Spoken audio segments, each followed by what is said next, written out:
오늘 이 시간 우리에게 주신 하나님의 말씀은 사무엘하 6장 12절부터 23절까지 말씀입니다.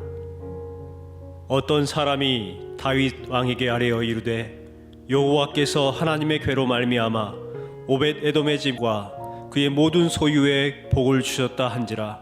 다윗이 가서 하나님의 궤를 기쁨으로 메고 오벳에돔의 집에서 다윗성으로 올라갈새 여호와의 궤를 맨 사람들이 6걸음을 가매 다윗이 소와 살찐 송아지로 제사를 드리고 다윗이 여호와 앞에서 힘을 다하여 춤을 추는데 그때에 다윗이 배 에봇을 입었더라. 다윗과 온 이스라엘 족속이 즐거이 환호하며 나팔을 불고 여호와의 궤를 메어 오니라. 여호와의 궤가 다윗성으로 들어올 때에 사울의 딸 미갈이 창으로 내다보다가 다윗 왕이 여호와 앞에서 뛰놀며 춤추는 것을 보고 심중에 그를 업신여기니라. 여호와의 궤를 메고 들어가서 다윗이 그것을 위하여 친 장막 가운데 그 준비한 자리에 그것을 두매 다윗의 번제와 화목제를 여호와 앞에 드리니라. 다윗이 번제와 화목제 드리기를 마치고 만군의 여호와의 이름으로 백성에게 축복하고 모든 백성 곧 온 이스라엘 무리에게 남녀를 막론하고 떡 한 개와 고기 한 조각과 건포도 떡 한 덩이씩 나누어 주매 모든 백성이 각기 집으로 돌아가니라. 다윗이 자기의 가족에게 축복하러 돌아오매 사울의 딸 미갈이 나와서 다윗을 맞으며 이르되 이스라엘 왕이 오늘 어떻게 영화로우신지 방탕한 자가 염치 없이 자기의 몸을 드러내는 것처럼 오늘 그의 신복의 계집종의 눈앞에서 몸을 드러내셨도다 하니 다윗이 미갈에게 이르되 이는 여호와 앞에서 한 것이니라. 그가 내 아버지와 그의 온 집을 버리시고 나를 택하사 나를 여호와의 백성 이스라엘의 주권자로 삼으셨으니 내가 여호와 앞에서 뛰놀리라. 내가 이보다 더 낮아져서 스스로 천하게 보일지라도 내가 말한 바 계집종에게는 내가 높임을 받으리라 한지라. 그러므로 사울의 딸 미갈이 죽는 날까지 그에게 자식이 없으니라.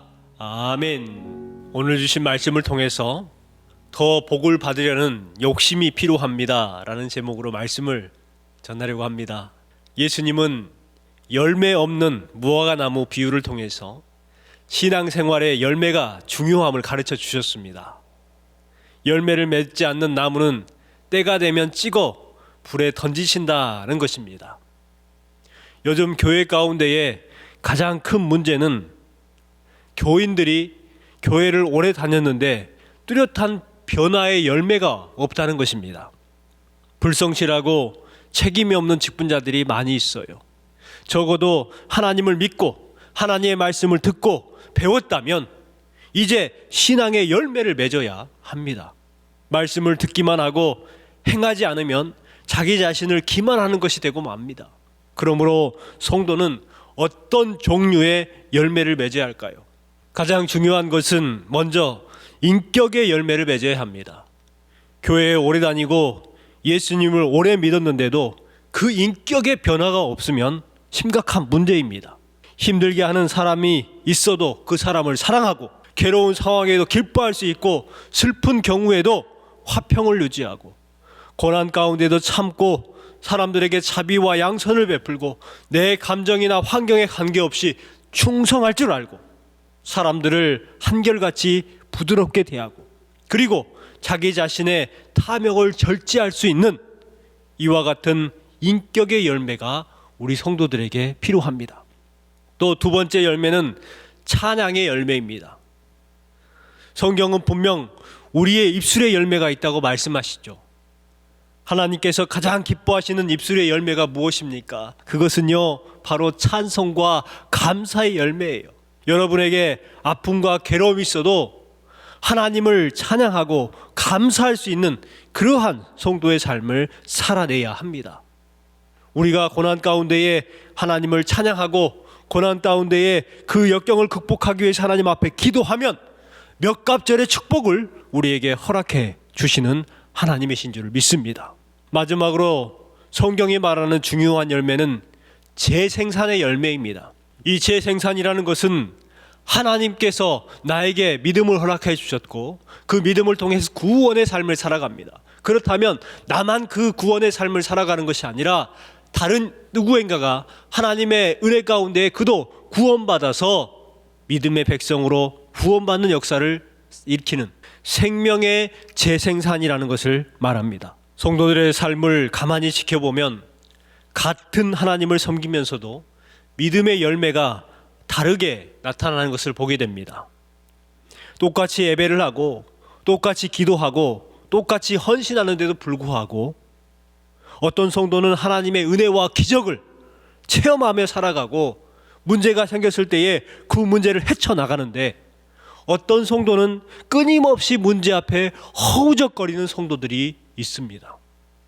문제에 짓눌려 사는 분들이지요. 왜 이런 현상이 생길까요? 똑같은 하나님을 모시고 똑같은 성령님의 인도하심을 받고 똑같이 하나님의 말씀의 가르침을 받고 살아가는 성도인데 왜 각자의 믿음의 열매, 기도의 열매가 차이가 날까요? 그것은 하나님을 모시는 자세 때문입니다. 예수님은 우리에게 이렇게 말씀하셨습니다. 나는 포도나무요 너희는 가지라. 그가 내 안에 내가 그 안에 거하면 사람이 열매를 많이 맺나니 나를 떠나서는 너희가 아무것도 할 수 없음이라. 이렇게 말씀해 주셨습니다. 그리스도 예수 안에서 누구든지 풍성한 열매를 맺을 수 있다고 분명 말씀하셨습니다. 그러나 그 풍성한 열매가 다르게 나타나는 이유가 무엇입니까? 바로 얼마만큼 그리스도 안에 거하느냐, 이것이 문제예요. 얼마만큼 하나님을 깊이 만나고 교제하느냐, 그것에 따라서 열매가 다르게 나타난다는 것입니다. 오늘 말씀은 왜 다윗이 그토록 하나님으로부터 크게 축복을 받고 그토록 아름다운 믿음의 열매를 맺게 되었는가를 배울 수 있는 말씀입니다. 다윗이 하나님을 섬기는 자세 세 가지를 배우려고 합니다. 첫 번째, 다윗은 하나님께서 주시는 복에 욕심이 있었어요. 12절 13절을 보면 어떤 사람이 다윗 왕에게 보고를 합니다. 하나님의 계로 말미암아 오벳에돔의 집과 그의 모든 소유에 복을 주셨다는 보고입니다. 그 말을 듣자마자 다윗은 기쁨으로 하나님의 궤를 오벳에돔의 집에서 다윗성으로 메고 올라갑니다. 그리고 여호와의 궤를 맨 사람이 6걸음을 걷자 다윗은 소와 송아지로 제사를 드립니다. 다윗은 70년 동안 기럇 여아림에서 방치되었던 하나님의 궤를 예루살렘으로 옮겨오려고 했습니다. 그러나 법궤를 새 수레에 옮겨오려고 했죠. 방법이 잘못되었습니다. 결국 하나님은 나곤의 타작마당에서 소들을 뛰게 했고 법궤가 흔들리자 웃사는 손을 댑니다. 그래서 웃사는 그 자리에서 죽고 말죠. 이 일은 모든 이스라엘 사람에게 엄청난 충격을 가져다 주었습니다. 다윗은 웃사의 죽음을 보고 자신도 죽지 않을까 싶어서 자기의 성으로 하나님의 궤를 옮기지 못합니다. 그 누구도 법궤를 가까이 하려 하지 않습니다. 어떻게 보면 다윗의 실패요, 이기적인 행동을 보입니다. 오벳에돔은 하는 수 없이 자신의 집으로 법궤를 메어서 옮겨갑니다. 그런데 이상한 소문이 돌기 시작했어요. 오벳에돔의 집이 복을 받고 있다는 거예요. 3개월 동안 법궤를 모셨음에도 불구하고 그 복이 엄청나다는 것입니다. 오벳에돔과 그의 온 집에 복이 쏟아졌다는 거예요. 물질의 복, 자녀들의 복, 하는 일마다 대박이 터지고 인간이 상상할 수 없는 은혜가 오벳에돔과 그 온 가족에게 부어졌습니다. 왜 오벳에돔의 이토록 짧은 시간에도 불구하고 큰 은혜가 임했을까요? 웃사가 죽음에도 불구하고 그 언약궤를 죽음을 무릅쓰고 모셨기 때문입니다. 오벳에돔의 가정에요, 경건과 믿음과 순종과 겸손을 받으시고 축복하신 거예요. 우리에게도 각 가정마다 법궤와 같은 하나님의 말씀들이 있습니다. 바로 성경입니다. 여러분, 하나님의 말씀을 소중하게 여기시기 바랍니다. 법궤는요, 하나님의 임재를 상징하는 것입니다. 성경은 하나님의 말씀이지요. 그런데 그 성경에 먼지가 쌓여 있는 가정이 참 많이 있어요. 성경은 하나님은 아니지만 그만큼 하나님처럼 존대하고 소중하게 여기고 그 말씀 앞에 경건하며 믿고 순종하고 겸손히 하나님을 섬긴다면 분명 하나님은 우리의 가정에도 오베데돔의 가정에게 주셨던 복을 주실 줄 믿습니다. 다윗은 오베데돔의 가정에 있을 때에 그 집에 복을 주시는 하나님의 소식을 듣고 욕심이 생겼습니다. 이 욕심은 선한 뜻에서의 욕심입니다. 자신이 진정으로 원했고 누리고자 했던 그 복을 오베데돔이 누리고 있다는 소식을 듣자 당장 법궤를 옮겨올 생각을 하고 그 일을 실천합니다. 나도 하나님의 복을 받고 이스라엘 온 백성들도 복을 받고 하나님께서 나라의 중심이 되고 기준이 되는 그 나라를 꿈꾸고 선한 욕심을 낸 것입니다. 하나님의 복은 오벳에돔의 가정에 사유화된 복이 될 수가 없습니다. 모든 하나님의 백성이 누릴 수 있는 복입니다. 천국은 침노하는 자들의 것이죠. 남들이 나보다 더 큰 은혜와 복을 누리고 있다면 그 복을 시기하십시오. 나도 저 복을 누리리라. 다윗은 오베데돔의 집에 복을 시기한 나머지 한순간도 지체하지 않았습니다. 그 소식을 듣자마자 법궤를 다윗성으로 옮기는 일에 결행을 합니다. 얼마나 이기적입니까? 오베데돔이 복을 누리자 당장 그 법궤를 자신의 성으로 옮기고자 했던 다윗, 참 이기적인 것 같습니다. 그러나 하나님의 복을 누리고자 하는 다윗의 열정적인 측면을 보면 우리는 배워야 합니다. 하나님께서 기뻐하시는 것은 다윗의 그 마음입니다. 신명기 28장 1절부터 6절에 보면 하나님께서 이런 복을 약속하셨습니다. 내가 내 하나님 여호와의 말씀을 삼가 듣고 내가 오늘 내게 명하는 그 모든 명령을 지켜 행하면 내 하나님 여호와께서 너를 세계 모든 민족에 뛰어나게 하실 것이라. 내가 내 하나님 여호와의 말씀을 청종하면 이 모든 복이 내게 임하며 성읍에서도 복을 받고 들에서도 복을 받을 것이며 내 몸의 자녀와 내 토지의 소산과 내 짐승의 새끼와 소와 양의 새끼들이 복을 받을 것이며 내 광주리와 떡 반죽 그릇이 복을 받을 것이며 내가 들어와도 복을 받고 나가도 복을 받을 것이니라. 분명 약속하셨습니다. 이 모든 복이 어떻게 옵니까? 하나님의 명령하신 말씀을 지켜 행하면 이 복이 우리에게 임한다는 거예요. 바로 이것입니다. 오베데돔의 집에 부어주셨던 그 큰 복이 바로 하나님의 말씀을 청종하여서 하나님을 진심으로 경외하고 섬겼기 때문에 그 가정 가운데 그와 같은 놀라운 복이 부어졌던 거예요. 저는 우리 교회 성도들의 삶 가운데에 이러한 복이 임하기를 원하고 또 원합니다. 우리가 오베데돔의 가정이 받았던 복을 누리는 그 큰 복을 누려야 될 줄 믿습니다. 그러기 위해서는요, 하나님의 말씀하신 명령을 지켜 행하는 거예요. 여러분, 다윗이 왜 실패했습니까? 하나님의 말씀대로 행하지 않았기 때문에 그렇습니다. 결국 다윗이 왜 실패했는가를 깨닫습니다.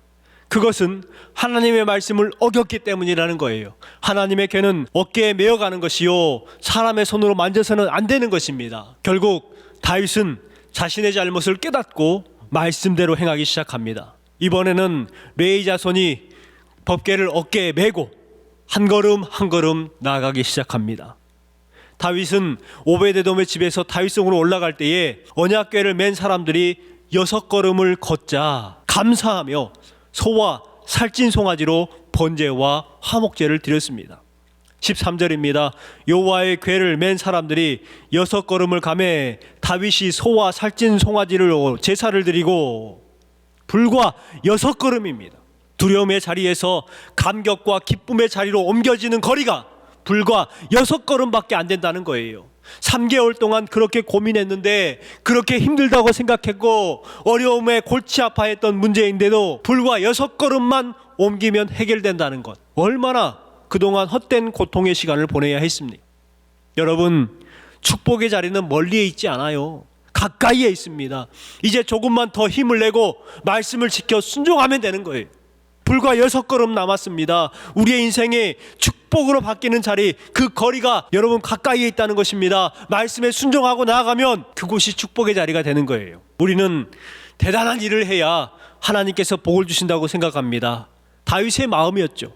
그래서 3만 명을 동원하고 새 마차를 만들고 수많은 악기를 동원해서 엄청난 환영 행사를 한 거예요. 왜요? 하나님이 기뻐하실 줄 알았어요. 그런데 실패했습니다. 하나님은요, 그런 대환영 행사를 원하시는 것이 아니라 하나님의 말씀 한 구절을 순종하기를 원하셨습니다. 그 말씀 한 구절에 순종했더니 불과 6걸음을 갔더니 기쁨과 감격의 자리로 바뀌었어요. 우리가 신앙생활할 때에도 실패가 있습니다. 아픔을 경험할 때가 있습니다. 그럴 때 우리는 하나님께서 나를 미워하신다는 생각을 하면 안 돼요. 하나님은 사랑이십니다. 우리가 신앙에 실패하고 기도에 실패했을 때에 너무 좌절해서 하나님에 대해서 소원함을 갖게 되고 섭섭함을 갖게 되는 경우가 있습니다. 실패의 때에 다윗처럼 다시 왜 하나님께서 욱사를 치셨는가, 무엇이 잘못되었는가 말씀을 묵상하고 자신의 실패를 깊이 성찰해보는 삶을 우리는 살아야 합니다. 저는 우리가 하나님을 섬길 때에 바른 방법으로 말씀에 순종하여 섬긴다면 오벳 에돔에게 주셨던 복이 우리에게 반드시 임하리라 믿습니다. 더불어서 다윗처럼 하나님이 주신 복을 사모하고 포기하지 않고 끝까지 말씀대로 섬김으로 하나님으로부터 오는 사랑, 은혜, 복을 받아 누리기를 소망합니다. 두 번째, 다윗은요 하나님을 섬길 때 감사와 기쁨이 있었습니다. 14절에서 16절 말씀에 보면 다윗이 하나님 앞에서 힘을 다해 춤을 추기 시작합니다. 그는 배 에봇을 입었습니다. 다윗과 온 이스라엘 족속이 즐겁게 환호하며 나팔을 불고 여호와의 궤를 메어 올라가고 있었습니다. 그때에 사울의 딸 미갈이 창으로 내다보다가 다윗 왕이 여호와 앞에 뛰놀며 춤추는 것을 보고 심중에 그를 업신여겼다라고 기록이 되어 있습니다. 다윗은 하나님의 궤를 옮겨지는 동안에 힘을 다해서 하나님 앞에서 춤을 추었습니다. 이것은 하나님의 은혜에 대한 감격과 기쁨에 대한 표현이에요. 이것이 다윗의 진심이었습니다.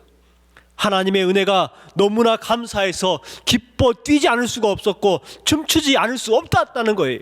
이 춤이 얼마나 격렬했으면 20절 말씀에 보면 방탕한 자가 염치 없이 자기 몸을 드러내는 것처럼 오늘 그의 신복의 계집종의 눈앞에서 몸을 드러내셨도다. 미갈이 다윗을 비난을 했어요. 미갈의 눈에는 다윗이 왕으로서 채신과 채통을 버린 자로 보였습니다. 미갈에게는 법궤가 오는 것이 즐겁지 않은 것 같습니다. 감동을 잃어버렸습니다. 아무런 감정이 없이 무감각합니다. 다윗은 기뻐하고 감격하고 감동하며 춤을 추고 있는데 미갈은 감동이 없습니다. 무엇을 말합니까? 똑같은 상황과 기쁨의 자리에서 미갈과 다윗은 정반대의 반응을 보이고 있다는 거예요. 우리는 하나님을 향해 예배하면서 미갈과 같습니까? 다윗과 같습니까? 신앙생활의 기쁨과 감사가 사라지면서 얼굴에 슬픔이 생기고 찡그리고 어둠이 짙게 드리워지는 이유가 무엇일까요?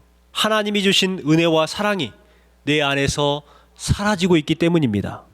자격이 없고 허물 많고 냄새나는 나를 구원해 주신 십자가의 사랑을 기억하지 않기 때문입니다. 하나님은 어떤 사람에게 복을 주십니까? 하나님의 사랑과 은혜에 대해서 날마다 감사하면서 기쁨으로 반응하는 자에게 하나님께서는 복을 더하여 주십니다. 감사하는 자가 은혜를 받습니다. 신앙생활은 사람 앞에 하는 것이 아닙니다. 다윗은 여호와 앞에서 힘을 다하여 춤을 추었다라고 분명히 고백을 합니다. 하나님 앞에서 찬양하고 하나님 앞에서 기도하고 하나님 앞에서 예배하고 하나님 앞에서 직장과 가정생활을 해야 합니다. 하나님 앞에서요. 하나님 앞에서 춤을 추고 감사하고 기뻐했습니다. 그러나 미갈은 그 행위를 계집종의 눈앞에서 몸을 드러내셨도다 하면서 다윗의 행위를 비난했습니다. 인본주의자들은 사람의 눈으로 체면과 채통을 지키면서 신앙생활을 합니다. 그러나 우리가 진정으로 하나님의 자녀라면 하나님 앞에서 모든 신앙생활을 감당해 나아가야 합니다. 그럴 때에 우리는 진심으로 감사하고 기뻐할 수가 있어요. 여러분이 드리는 모든 예배가 다윗과 같이 하나님 앞에서 온전한 신앙, 믿음의 고백을 드릴 수 있는 예배의 자리가 되시기를 주님의 이름으로 축원합니다. 세 번째는 다윗은 하나님을 섬길 때 겸손하게 섬겼습니다. 21절부터 22절의 말씀에 보면은 다윗은 이는 여호와 앞에서 한 것이니라 그가 내 아버지와 그의 온 집을 버리고 나를 택하사 나를 이스라엘 백성 이스라엘의 주권자로 삼으셨으니 내가 여호와 앞에서 뛰놀리라 이렇게 고백을 합니다. 여기서 다윗이 썼던 나를 이스라엘 주권자로 삼으셨으니 라는 말에서 다윗이 쓴 주권자라는 말은 히브리어로 나기드입니다. 본래 지도자, 방백이라는 뜻이죠. 히브리어로 왕이라는 말은 멜렉입니다. 다윗은 지금 통일 이스라엘의 왕임에도 불구하고 왕이라는 단어를 자신에게 칭하지 않습니다. 오히려 주권자라는 말을 사용하죠. 하나님이 진정한 왕이시요, 자신은 그 백성들을 돌보는 사람이라는 것을 알고 있었습니다. 하나님의 법궤 앞에서 다윗은 왕복을 벗고 일반 평민들이 종교의식에 입었던 배 에봇을 입었습니다. 이것이 다윗의 겸손한 모습입니다. 신앙생활할 때 우리가 늘 겸손의 옷을 입고 하나님을 섬겨야 합니다. 다윗은 자기 계집종 앞에서도 천하고 낮아져도 좋다고 말합니다. 하나님은 그 계집종들로부터 무시받지 않고 자신을 높여줄 것이라고 고백을 합니다. 우리가 낮아지면 하나님은 높이십니다. 다윗은 왕이 된 후에 늘 그 은혜를 잊지 않았어요. 그래서 이렇게 고백합니다. 여호와여, 나는 누구오며 내 집이 무엇이간데 나로 이에 이르게 하셨나이까. 이렇게 늘 하나님 앞에서 부족한 자신, 자격 없는 자신을 낮추고 또 낮췄어요. 허물이 많고 부족한 나를 부르시고 하나님의 자녀가 되게 하신 그 분의 은혜 앞에 늘 우리는 엎드려서 겸손해야 하는 것입니다. 그러면은요, 겸손한 자에게 하나님께서는 복을 주십니다.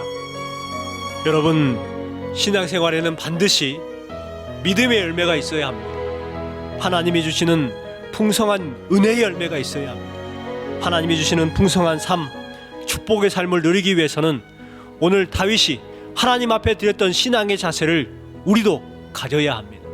하나님의 말씀에 기초해서 하나님을 올바로 섬기고 하나님이 주신 은혜에 늘 감사하고 기쁨의 자세로 반응하며 겸손하게 그 은혜를 누려야 합니다. 저와 여러분의 삶 가운데에 하나님이 주시는 복을 사모하고 그 복을 받기를 여러분 기뻐하시고 겸손하게 주님을 섬기는 저와 여러분 되시기를 주님의 이름으로 축원합니다.